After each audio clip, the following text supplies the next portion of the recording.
All right, hello to everyone joining. We'll get started in just a second. Let everyone join and connect.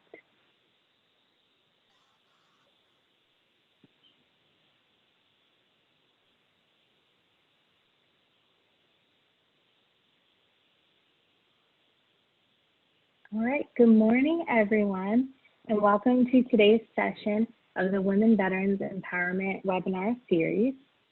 For today's webinar, we will be learning about wellness through adaptive sports. And we have PVA's Senior Associate Director of Sports and Recreation, Jen Purser, and registered yoga teacher, Edith Smith.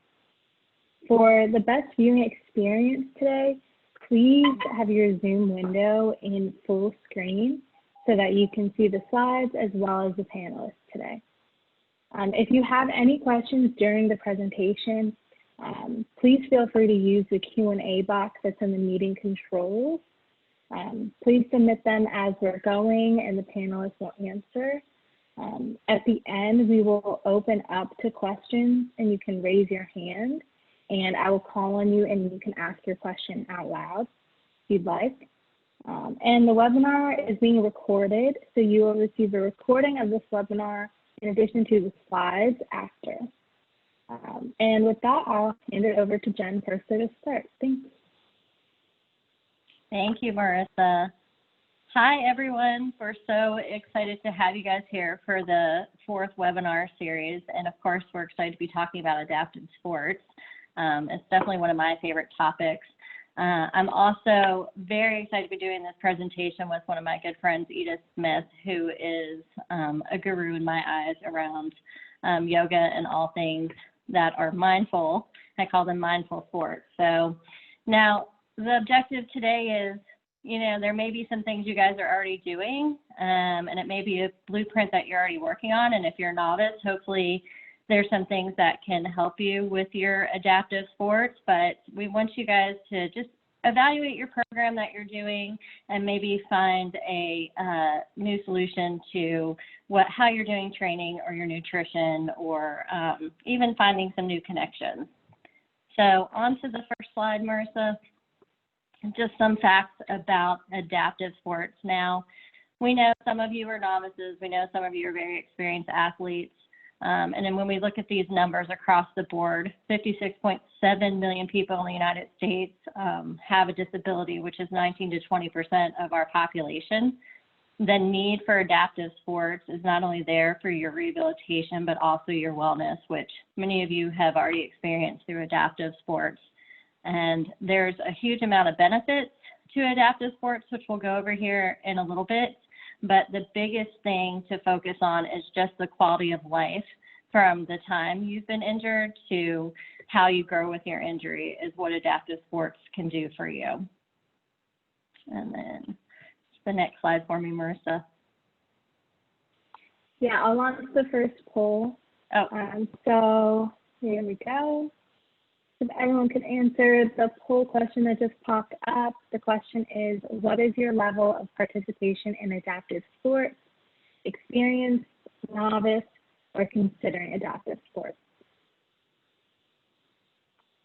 Give everyone a few more seconds to answer.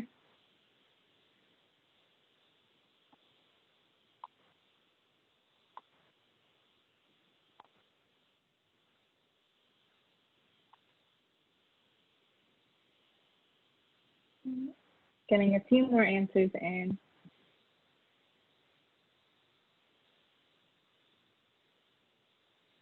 Okay. I'm going to end the poll. And here are the results. That's great. It looks like a lot of you are experiencing adaptive sports. We have some novices and some considering. That's awesome. I'm glad to see that kind of percentage through here. Okay, so sorry about the poll. I often forget where we put them in the presentation, so Marissa's so good at reminding me. Okay, so let's just talk about the benefits. Many of you guys know this. Benefits of exercise across the board. So controls your weight, combats health conditions and diseases, improves your mood, boosts your energy, promotes better sleep. My favorite thing, sparks relationships, and it's also fun and has social benefits to it. In addition to that, on to the next slide, Marissa. If we break it down, what these benefits are, so we're talking physiological, improve of our mood state, which is huge, reduction of anxiety and depression, increased self-esteem, improved self-efficiency, and then we decrease the risk of chronic disease and secondary health factors, which is really important. The sociological aspect is the new experiences, new friendships, countering stigma of disability, and greater likelihood of employment with absenteeism and increased productivity. There's been many research points that have come across for adaptive sports, and if you notice how they all relate to each other, that if you are involved in adaptive sports, then you're not only creating a support system for yourself, but you're also creating yourself to be a support system for your community, which is really important. If we go on to the next slide. So we know a lot of you guys out there are experienced athletes, and there is a blueprint to how you approach doing sports. So even if you're already doing a sport, or those of you who are novices or considering a sport, there's a few things that you need to do to really make sure that you stay well in this process. The first thing is you have to do your research. You need to pick the right sport. So because your friend does it, may not be the best sport for you. I have an example. A couple of years ago, I started picking up biking because I had a good friend who biked every day, and she biked for 30 miles a day, right? So I was like, oh, I can totally do that. And I just went out and I bought like a bike on like Craigslist or something, and it was this old bike, and I told her I was going to ride with her every day.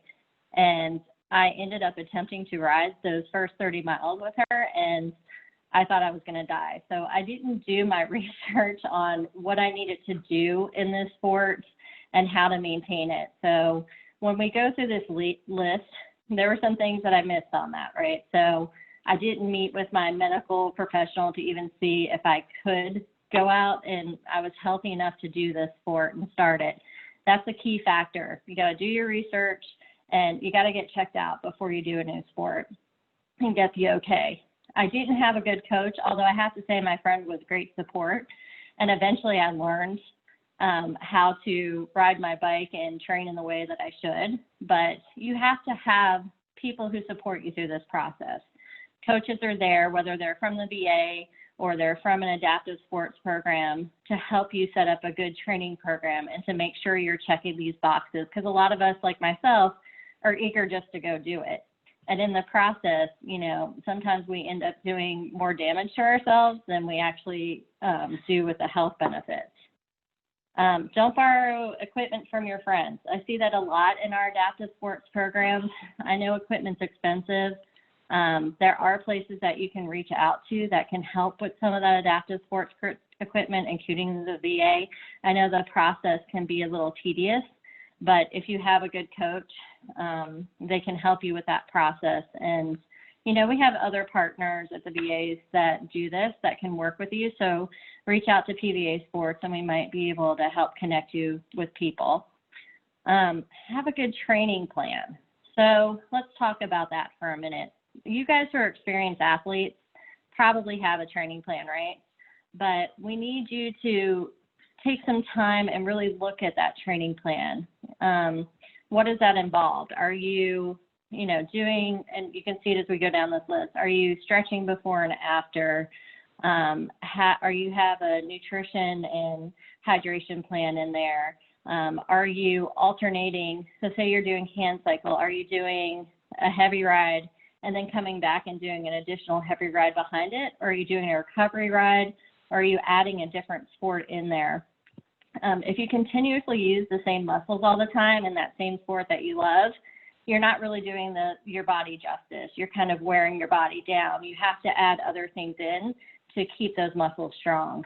So even if you're the most expert in your sport, you constantly have to reevaluate that training program. And please be aware of your body. I can tell you in my experience, when I started those crazy rides without having all these pieces in place, I ended up hurting my ankle. and had to take like 4 months off of doing any kind of exercise. And it was a really hard time because I did it to myself. And, you know, like most women, we need that physical activity to have that time to ourselves and to, you know, just decompress. And most athletes are like that across the board, whether you're a man or a woman. So, you know, if it hurts, make sure you take the time to heal it. And if you need to seek that medical attention to, you know, do PT or get it right, do that before you get back on your training program or back into your sport. And for you novices are out there, so you see your friends who might be an experienced athlete, and it's hard for you to watch them because you're not at that level. It's okay. Don't quit. Don't give up. They're there to be your support group, and you got to keep going. If you love what you're doing, keep going, because we always talk about, and this is an important factor, and a lot of the women veterans who are on here who've been doing sports for a while can attest to this, that, you know, it's not always easy at first, and you loved it before you got injured, and we can still do this and adapt it. You just got to train and do the right things to get to the point that you want to get to. So, Marissa, go ahead. All right, I'll do the next poll. So the question is, what is your level of training and nutrition program? And the choices are, it is part of my adaptive sports routine, some training and nutrition, but could do better, and no training and nutrition program, but willing to learn. So I'll give everyone just a little bit to get your answer in. And while the poll's going on, sorry, Marissa, while the poll's going on, I want to go ahead and just answer a few questions. So Q just asked one about how do you set up a training program for a novice and how do you work out different muscles. So here's the thing. We know that if you're paralyzed and you have certain muscles that you work out all the time, right? But when we talk about working out different muscles, it's working those muscles out differently. So when Edith gets into her presentation about mindful sports, it's about adding certain programs in that might help support those muscles. So you're not constantly just doing the same movements over and over. You're actually stretching them and making them stronger. As far as setting up a program, so if you're a veteran and at the VA, you know, there's adaptive sports program managers there. There's also OTs and PTs and other recreational therapists that can help you with that. But there's also a lot of good programs in your areas. So if you need some resources, like Jean just said on our chat, just let us know and we can help you with that at PVA Sports. And then, you know, just, Jean, I saw yours about it's not tedious for males. I will tell you, we work with a lot of male veterans too, and it is somewhat tedious for them, especially when they're novices. You know, it's always a hard process for anybody who is learning a new adaptive sports, whether you're male or female. And if you ever get to a point where you're frustrated as a female athlete, please reach out to us. We have a lot of great partners. We'll help you with that. Okay, Marissa, I'm sorry. Go ahead. Yeah. So end the poll and share the results. So we have a lot of people that said some training and nutrition but could do better, and then some that said it's part of already, and others that are willing to learn. Okay, so I will keep saying this. If you get nothing out of this whole presentation, I want you to go back home, and I want you to not go back home, you're already home, sorry.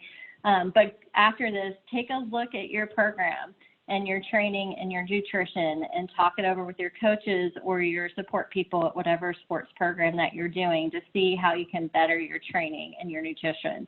And if you're still struggling, again, reach out to us. We have a great medical services team that might have, you know, some resources for you. And you can also reach out to Edith or to myself. All right, so here's a hot topic for everybody, right? The co-ed competing. So I see this a lot in our programs, but I have to also tell you, I'd like to say this ahead of time. I've seen some really great women athletes kick butt in many co-ed programs. So I don't know if Kathy Tilbury's on here, but I'm going to call her out because a few years ago, she did a bass fishing tournament with us. And for those of you who don't think bass is physical, it really is. I mean, you're out in the water for like 8 to 10 hours trying to catch fish. And, you know, you have all this craziness going on. It's hot and whatever. And we have 2 divisions in that program. One of them's the open, where just the athletes and the anglers compete. And she came home with a huge amount of fish and kicked everybody's butt and won it. And I see this also in like bocce ball and billiards and trap shooting. I know some amazing women shooters, air guns across the board. So co-ed competing can be very intimidating, and we hear that a lot. And it feels very different for women than it does for men. And I completely understand that, being a woman athlete.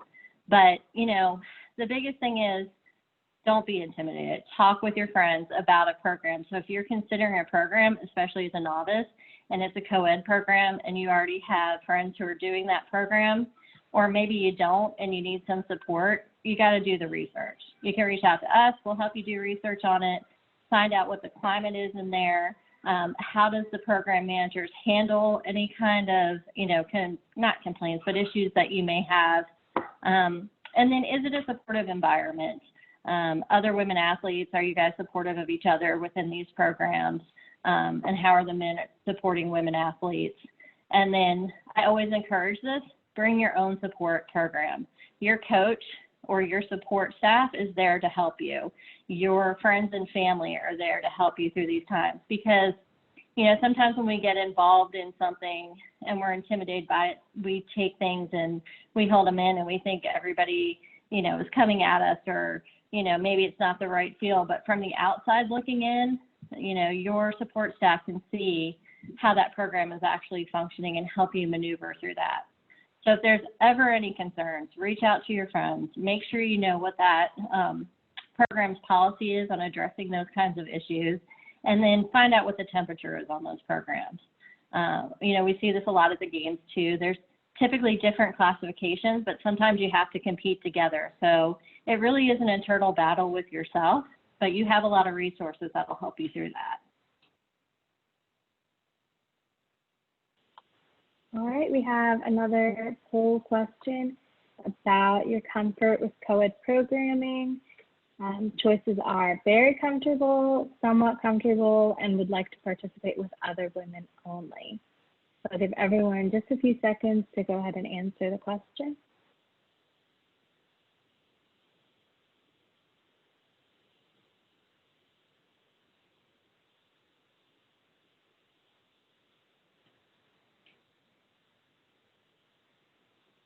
And if you didn't see the poll pop up right away in the meeting controls, there should be a polling button. If you click on that, or I'm not sure if that would show up for you, but it should show up for you right away. Let us know if you do have any technical difficulties with that. Marissa, before you show the poll, so Jane, yes. So the answer to your question is, the reason why we're asking these poll questions is to find out how you guys feel about doing co-ed programming, but also your level of sport, so that we can go back and reevaluate what we're doing. My hope is to eventually do a diverse women's program focusing on hopefully nutrition and training and moving into co-ed sports. But yes, this is the ultimate goal, is to figure out, you know, where we stand with our women athletes, and if there is a need for us to do some, you know, women-based programs. All right, I'm going to go ahead and end the poll, and here are the results. That's awesome. So it looks like most of you are very comfortable. So what I would suggest, and even to the people on this call, if you're somewhat comfortable or, you know, are having some reservations, again, please reach out to us, and we will partner you with some mentors who do co-ed programs. And maybe it'll be something that they'll be able to help you work through, but maybe you just like doing women's programs, and that's fine too. But we're here to be a resource for you.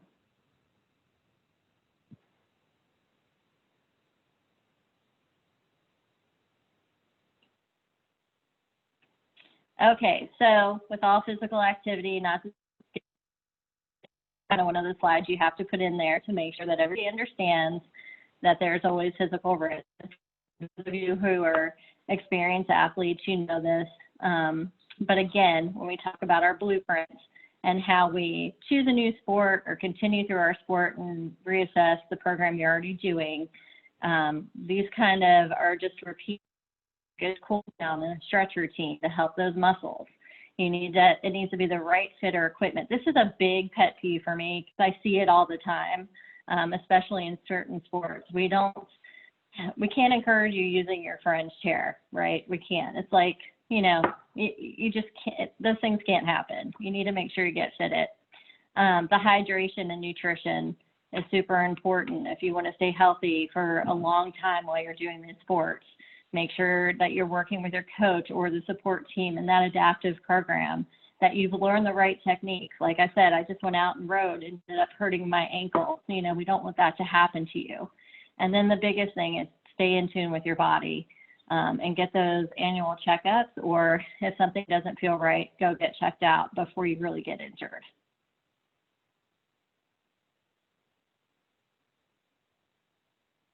All right, so we're getting ready to move into what we call mindful sports, because a lot of you do physical sports and maybe have been considering doing mindful sports. And we know, especially in adaptive sports, there's some restrictions. Like if you want to play quad rugby, you have to be, quadriplegic. But so if you're a paraplegic, you can't do it. But there's other sports, obviously, that we can adapt. And we're hoping that you can see through mindful sports that everybody can do it. Can't, unless you're a high-level injury, of course, but even then there's some stretching and things to do for movement with your neck. But these are designed for you to add into your program. And, as we continue to grow and get older and possibly have to slow down a bit, having these as part of your regular routine may extend how long you can do certain activities and stay flexible. So you can go ahead to the next slide, Marissa. I'm going to turn this over to Edith, who, like I said, is a good friend and amazing and the guru of all things that I know yoga. So Edith, go ahead and take it away. Thank you, Jen. So hello, everyone. As Jen said, I'm Edith Smith. I have been a student of yoga for, oh goodness, probably just about 20 years. I came to yoga as a way to reduce stress, to manage stress. I am probably one of the least flexible people that you will ever meet. And I want everyone who's kind of listening to know that the goal of yoga is not what you are seeing on the screen right now. So I've been teaching or leading yoga classes probably for the last six years. I completed my 500-hour training. And while it's great and while it looks, I'm sure you see all sorts of pictures of people doing handstands and weird funky poses and twisting into a pretzel, that's not always yoga. There's actually 8 different parts in traditional yoga, and the posture, the asana, is just one of those. So I think that's really, really important to remember. So if you've ever done yoga before, I hope that you enjoyed it. I will tell you, my first class, I left the room and I was never going to go back. I hated it. But one of the deals I've always made with myself is if I try something and I don't like it, well, I've got to try it again and give it one more shot. And the second class, I said, okay, well, maybe I can just do this, right? Maybe I can get through this. Maybe there is something to all of this stuff. And as I went through my path, I found that yoga, the actual definition of yoga, is to yoke. or to join and unite. So it's actually uniting the movement with the breath, with the mind. And as I kind of hit on, there are 8 limbs of yoga in the traditional yogic teachings. Postures is only a very small piece of that, because we live in our physical bodies so much every day. It's the easiest sometimes to relate to. It's, you know, in our face. We know if we slam our finger with a hammer, we're going to feel the physical first, and then maybe we notice that, you know, we gasped or we held our breath. Breath work is the next step, and just another way to focus and to bring some kind of connection and awareness to what's going in the body as well. And then the other limbs go into more of the meditation, concentration, and sense control. So it's a whole big ball, and each little aspect, it gives you one tool to kind of draw on and is part of yoga. So the one thing I do want to share that I find very important is you will hear people say, well, I'm leading a therapeutic yoga class. So I want to be very clear, just for anyone who is new to yoga and trying to find maybe some resources. I am a registered yoga teacher. I am not a yoga therapist. There is a recognized new classification of yoga teachers that are actually yoga therapists that mostly work with individuals one-on-one to accomplish specific goals. And it is a very intensive and anatomy-based, medical-based training. So if you have any questions about that, I mean, please feel free to pass them along to Jen and she can send it to me, and I'm more than happy to answer questions. But I like to be very clear with people that when we're talking about yoga, there's all different kinds, right? So, but if you have really something in depth that you want to work with, or medical conditions that might require more individual help, finding a yoga therapist is actually becoming a little bit easier now, and can be a really good resource. All right, Marissa, let's go to the next slide. So speaking of resources, you know, everybody can go online and you can, you know, Google yoga for veterans. We're really fortunate that Paralyzed Veterans of America has an adaptive yoga class. Yay. And the schedule is noted there and the contact information. The one other resource that I find very helpful, and there's been a lot of research done, is Yoga Nidra. So as Jen was talking about the more meditative aspects of supporting adaptive sports, Yoga Nidra is called yogic sleep. So it is a guided meditation that gives you a little bit more than a regular meditation. It's a sensory withdrawal guided practice. And there has been a lot of research on a specific program called iRest. So iRest was developed by Richard Miller, and I bring this up specifically for this platform because they have done a lot of research with veterans who suffer from PTSD or trauma, and they have research papers, peer-reviewed research papers on how meditation can support our veterans. And I think that's really important to have a place where people can find some peace and not feel alone when they're first going through meditation practice as well. So you'll also find there's other resources with the Veterans Yoga Project. Yoga Journal has a couple of resources. Again, sometimes I shy away from that just because you'll see the pictures of the people doing all the weird poses, and it's gotten better, but for some reason that's what sells magazines. So go ahead, Marissa, we can go to the next slide. So as Jen had mentioned, sometimes it can be daunting when you're starting a new activity or a new sport. Financially, getting the right teacher. The one myth I want to relay is for yoga, it is not complicated.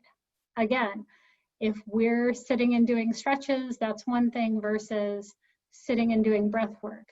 You don't need to be flexible. So everybody says, I can't do yoga, I'm not flexible at all. Unless you have a certain anatomy type or have been training or were trained as a dancer from a very young age, we're probably all in the same boat, right? We do a lot of hunched over, closed up on our phones, on our computers. We don't really get that openness and flexibility that sometimes we need. Special clothes, again, just something you're comfortable that you can move in, you know, sports bra, t-shirt, shorts, whatever you're comfortable in. It doesn't have, you don't have to go out and get the latest and greatest. So you don't really need to spend money. As far as having equipment and props, you know, they sell straps at the dollar store, whatever, but you can also take a tube sock or a men's tie and use that as a tool for a strap or, you know, that kind of thing. So what you really need is a comfortable space, allowing yourself permission to take the time for yourself so that you can focus. You need to be able to breathe. So hopefully we are all doing that. And then just be aware of your intention. And most of all, have some patience with yourself. You know, it's like anything else. Some days it's going to be easier, and some days it is going to be more difficult, and that's okay, because nothing is stagnant. Change is the constant that we have throughout our life, and I think practicing yoga and practicing meditation gives us that little insight, like it's okay. You know, it's okay to be where we're at today. I slept funky, my shoulder hurts. You know, it's gonna feel different tomorrow, and that's perfectly fine. I did put up on this slide, namaste. So because of yoga's origins, mostly in the Indian culture, I tend to stay away from Sanskrit and a lot of that kind of practice. But if you practice with any teacher, whether it be at a Y or something online, you'll often hear namaste. And sometimes people are like, oh, what am I saying? We always need to know what we're saying. But I just want you to know that it's just a recognition that I see your light, I see your kindness, and I am aware of the gifts that you bring to this world. And then we are connected, right? Like, fortunately, I have been connected with Jen through various different phases of our life, and she has led me to everyone who's watching today, and I am so grateful for that. So, you know, we are all in this together. We are all sitting around a computer instead of being in a room together, and, you know, we're connected. So we're having that human experience together. So I think we're gonna stay right here, Marissa, while we do a short practice, if everyone is ready for a little introduction to yoga. So first of all, find a comfortable place to be. So I'm just gonna sit in my chair, have my feet resting, and kind of think about as if you've got like a little string coming up from the crown of your head towards the sky, trying to find any length you can in the body. So we're going to take this little time to adjust and be comfortable. If you get here and you're like, oh, I don't like how the sun's hitting my face, make any little adjustments you need to. We're going to start with either the eyes gently closed or just finding a spot to gaze at, whatever will be most relaxing for you. All right. So let's take an inhale together. So we're going to inhale through the nose and let it go with a sigh through the mouth. We'll take it again, inhaling.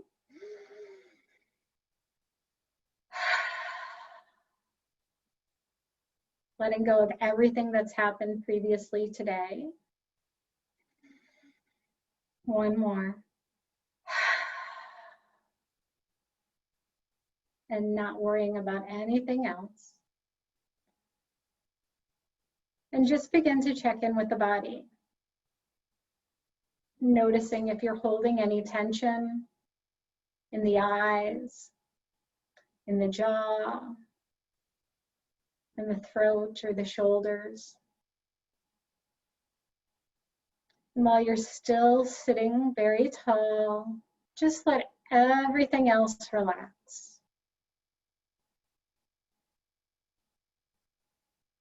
It's as if you're consciously letting the muscles of the face just melt.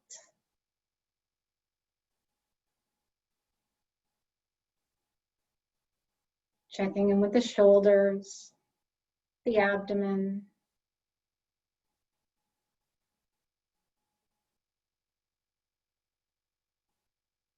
Now draw your awareness to your breath.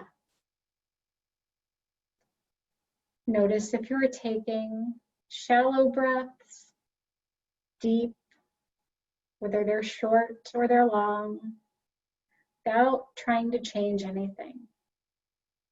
Don't worry about changing a thing. Just notice.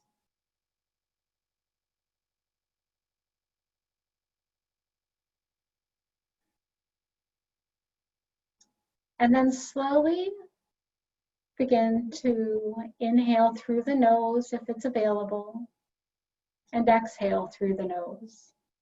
Sometimes allergies make that a little difficult, but we're just trying to be aware and conscious of the breath. The inhale and the exhale. Allowing the breath to be a little longer. Letting the exhale become longer than the inhale. This naturally slows down the nervous system and can put a pause to the flight or fight instincts that we have. So anytime you can come to the breath, giving yourself that permission.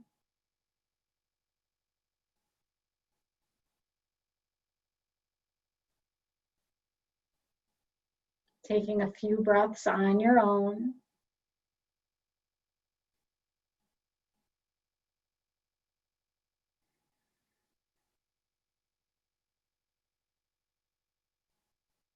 And then we'll simply bow the chin towards the chest, letting the back of the neck extend. And pausing here for a moment, go ahead and set an intention. Maybe it's just offering yourself some gratitude for taking the time out of your day to attend this webinar.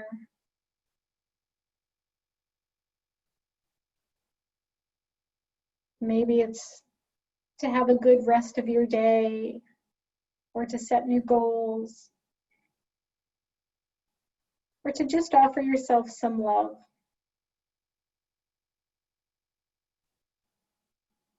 And an inhale. Once you've made that intention known to yourself, just come back up to a comfortable seat, and we'll start with some slow movements of the shoulder rolls. Just letting the shoulders draw up the back and down. So I said we were going to join the mind and the body and the breath. So there is going to be times where your mind is going to wander, and that's okay. Just recognize that. Thinking about your breath as you move your body. We're going to pause at the top of the shoulders and then take a few shoulder rolls forward and down and then up the back.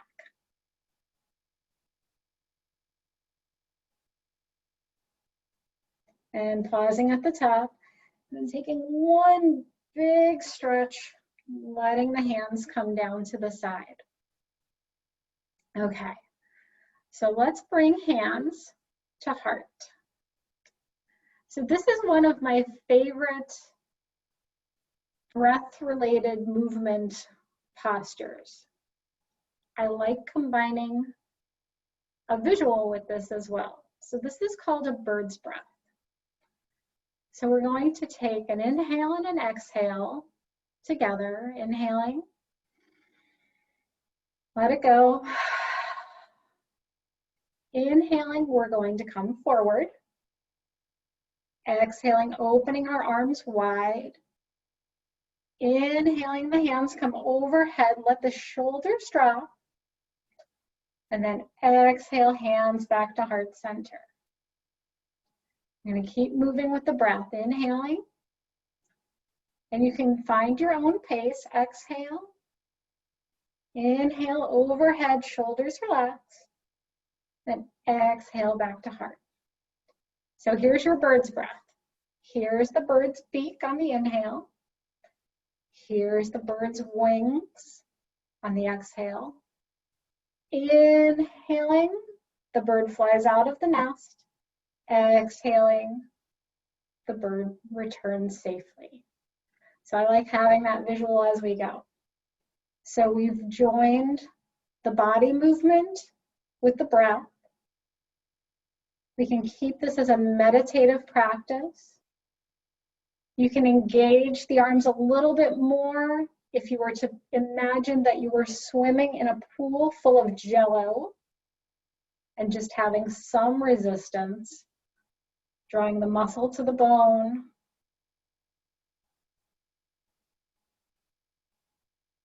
All right, the next time our hands come overhead, we're going to pause there. We're going to add on to this a little bit. So with a nice tall spine, hands reaching up, shoulders draw down on the back. We're going to take an inhale, and with the exhale, we're going to do a seated twist. Inhaling. Exhaling, moving through the belly and then the chest. Left hand or whatever hand you like can go behind. The other hand comes across the front to the opposite knee. And you can bring your gaze to look over that back shoulder and just twisting through the spine as it's comfortable. So obviously you want to have a teacher who is stressing the importance of listening to your own body, paying attention to what feels good, what doesn't feel great, and anytime if you should ever feel a sharp shooting pain, slowly and gently come out of the posture. We'll take one more breath here, and on your next inhale, untwisting with the hands overhead, coming back to the center. And then we'll go to the opposite side after taking an inhale And then an exhale. So you can use the arms for a little bit of leverage. Keep the shoulders drawn down the back. So it's amazing how quickly, like, we as women just like being here. We need to let the shoulders relax. It's almost like we feel like we have to carry the weight of the world. And in order to do that, we've got to keep it all on our backs, and we don't have to.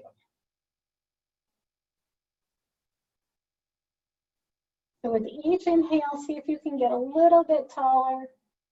And with each exhale, maybe finding a little more of a twist, even if it's just letting the eyes gaze further over that shoulder. Good job. So inhaling, arms overhead, coming back to center. Exhaling the hands down. We're going to keep going with that bird's breath. Inhaling, exhaling, inhaling overhead, and exhaling down. Taking one more. This time, when our hands come overhead, we're going to pause there again. With an inhale, sitting tall, and with an exhale, releasing one arm down and reaching over the side of the body. Notice if the shoulder's kind of creeping up, and let it draw down, giving yourself some space. So as Jen said, you guys do a lot of things, and if you're doing a lot of sports repetitively that have the same motions, whether it's air rifle or it's shooting arrows, you're using a lot of the same muscles over and over again. A lot of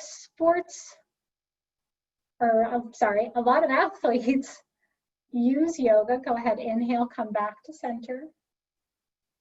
And take that breath and exhale to the other side.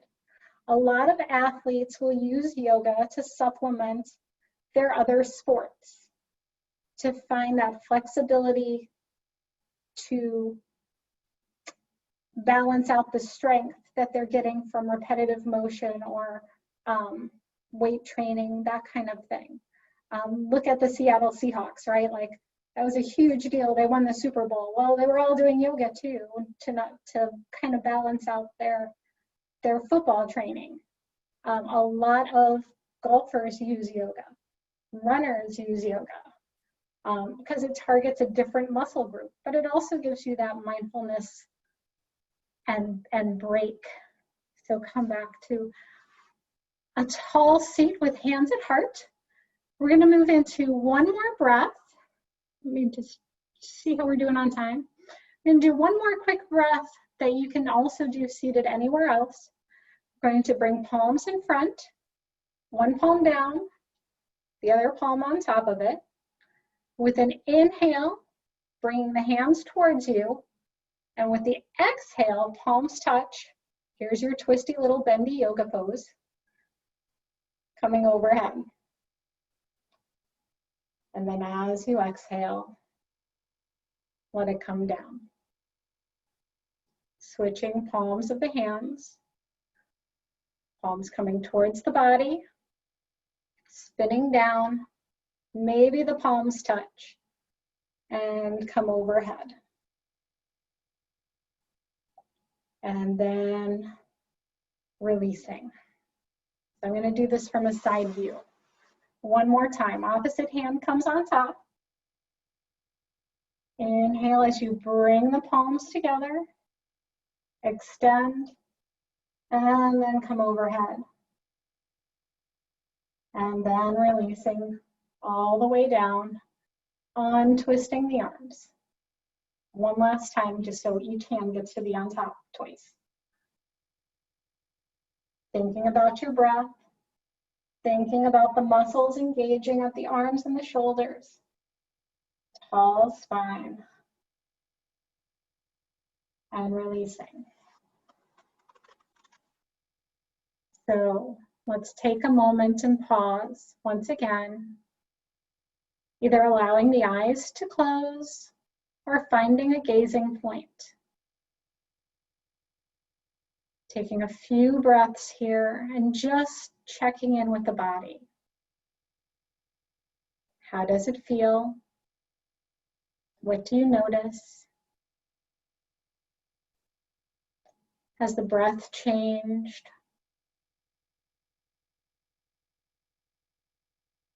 Is the brow soft? Are the cheeks soft?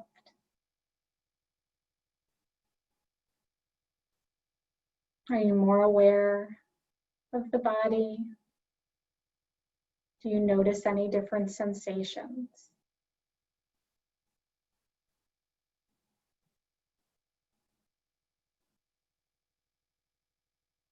Let's take an inhale together, bringing hands to heart, pressing the thumbs into the breastbone. Take an inhale with an audible sigh, inhaling.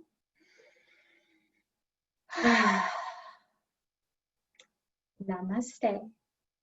Thank you very much.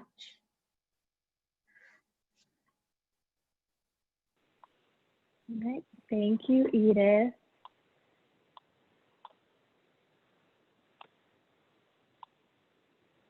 All right, and now we will open up to questions. I saw that the Qantas had her hand raised, so I'm going to go ahead and allow you to talk so you can ask your question out loud. Okay. All right, go ahead, Qantas. Hi, how are you? Good. Hi.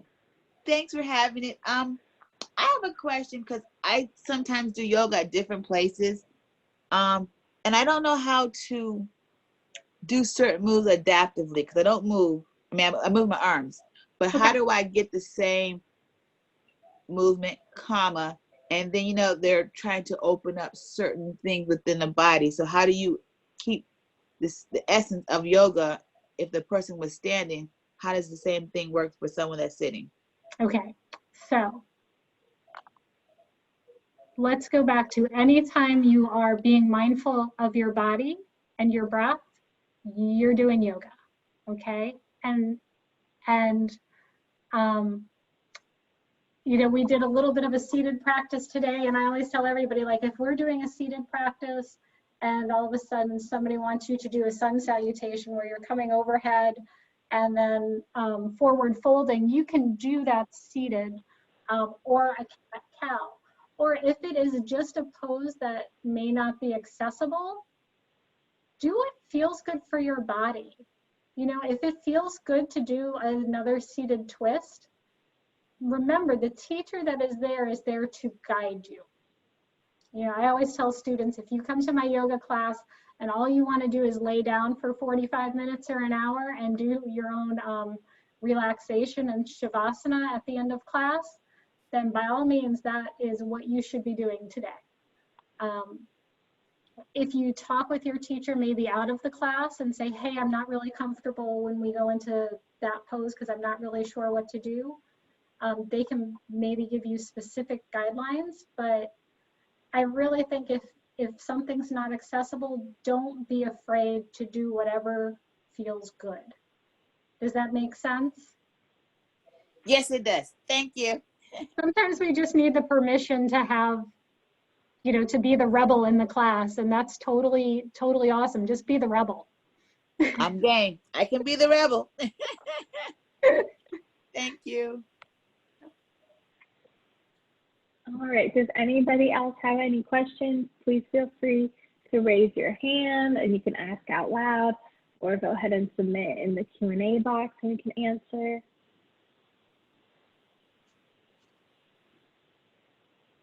All right, I see Jean.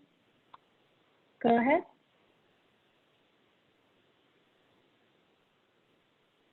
You unmute yourself, you should be able to talk now, Jean. Good, now you can hear me? Yes. Yes. Okay. Who would we get in touch with ideas and some suggestions for women's clinics and stuff, or ideas or survey, you know, ideas and stuff?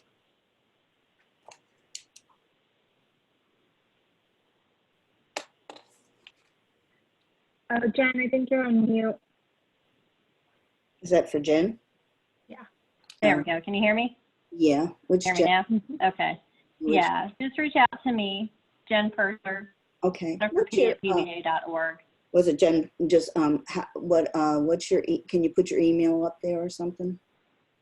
Sure, I'll type it in the box. Great. Thanks, Jen. Yeah, of course. All right, do we have any more questions? Feel free to raise your hand. You can still use the Q&A box as well. I think, Cheryl, I think I see you in the Q&A box. I'm going to go ahead and allow you to talk. So Cheryl, if you want to unmute yourself, you can ask your question. Edith, do you teach an online class? Currently, I do not have a set schedule for teaching yoga at this time. I am more than happy to work with anybody that either getting you resources or helping you develop a home practice. Jen can, get my information. We can connect that way if that's helpful. I know there's some teachers in Richmond that I would highly recommend that are doing online chair yoga classes, even if it's not specifically geared for veterans. And I know some teachers that specifically work with veterans. So there may be a way to link some local resources. And again, I'm happy to work with you to the extent of my knowledge base also. That's wonderful. Thank you. Mm-hmm. All right. I see Terry. You have your hand raised. Go ahead. Unmute yourself. I have more of a comment than a question. I would just like to encourage the women listening that are new or novices that it doesn't matter how old you are. I didn't start para fencing till I was 58 years old. And now at almost 62, I'm on the US national team, and I was on the world championship team, and one competition away from going to the Paralympics in Tokyo next summer. So it doesn't matter how old you are. I'm the oldest one on my team. I'm the oldest one internationally competing as female category B fencer. One of my teammates is 19. I love her to death. We have a great time together. So if you're a little older, don't think, oh, I'm too old, I can't do any of this. And I had never fenced in my life before, totally new sport to me. So don't be afraid to try something new. And also definitely hook up with your recreational therapist because through the VA, I was able to get my fencing wheelchair, and they paid for that for me. And also your physical therapist through the VA is a good resource to help you with some adaptive stretches and exercise. And I love the yoga segment very much. Thank you for that. Thank you.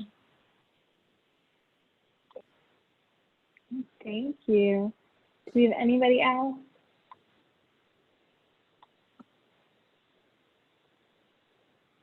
All right. Here are some more resources as well, and everyone will be getting the slides after we finish up today, so you'll be able to access these links and everything. So make sure to stay on because we are also going to do a little meditation at the end as well and finish out with that. But please join us next time. Our next webinar will be July 1st at 1 p.m. You'll notice that the time is different than our previous webinars. So instead of 11 a.m., our next webinar will be at 1 p.m. on July 1st. We'll be talking about what's happening on the Hill with PVA's Government Relations Department. So everyone, please make sure to sign up and attend that webinar as well. And now we will go and do a little bit of meditation. finish out with that. Thank you. Thank you, Marissa. Thank you everyone for attending today's webinar. I know this means a lot to Jen and myself to see so many women actively involved.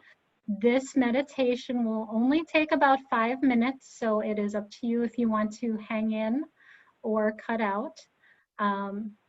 So go ahead and find that comfortable seat again, either finding your gazing spot or finding a gazing spot or allowing your eyes to close softly. Let's take that inhale together with the audible sigh, releasing any stress. Inhale.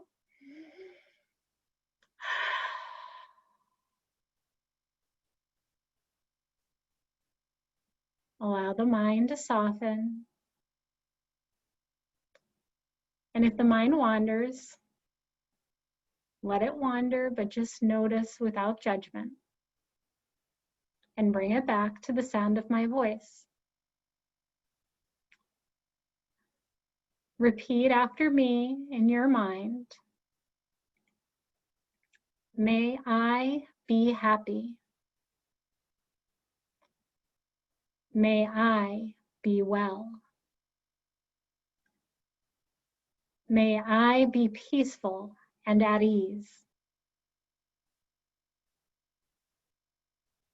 Now think of a good friend. May they be happy. May they be well. May they be peaceful and at ease.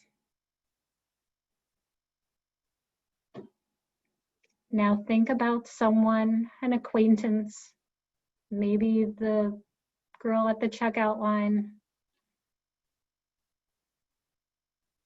May they be happy. May they be well. May they be peaceful and at ease.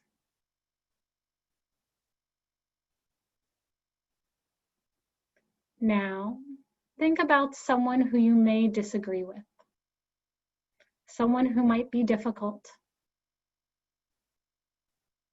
Hold them and think about these words. May they be happy. May they be well. May they be peaceful and at ease. Now, think about our world, however small or large you want to consider. Maybe it's our small community, our state, our nation, or the world as a whole. May we be happy. May we be well. May we be peaceful and at ease.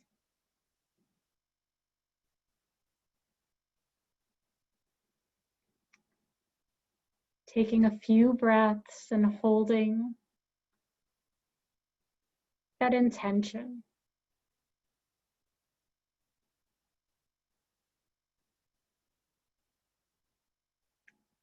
Let's come back to this space with an inhale and an audible sigh. Inhaling.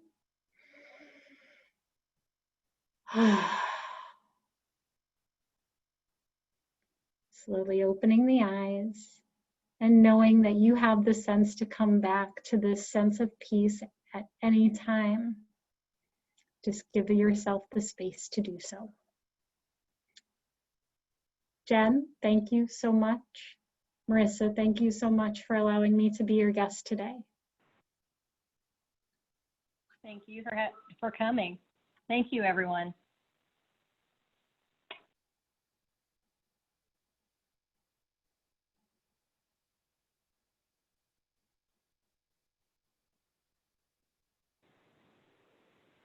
Thanks, everyone.